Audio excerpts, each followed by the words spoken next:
Katika miji ambayo tunaishi, siasa zimeshika nafasi, na ukifika wakati wa uchaguzi kama hivi sasa, huwa mabalaa yanazidi kuwa makubwa.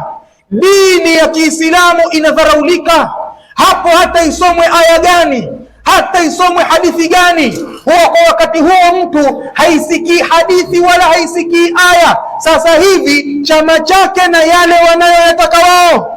Wamejaribiwa wengi katika Waislamu kwa jambo linaloitwa vyama vya kisiasa. Fankasama almuslimuna shi'an wa ahzaba, sasa wakawa wanagawanyika Waislamu vikundi vikundi, vyama mbalimbali. Kullu hizbin bima ladaihim farihun, kila chama kwa yale walio nayo wao, sera zao, mikakati yao, mipango yao, yale ndo wanayoyafurahia na kuona kwamba hiyo ndiyo haki. Kinyume na hivyo ni batil, na watu wanaweza wakakufurishana kwa kukhalifiana katika sera za vyama vyao. Hata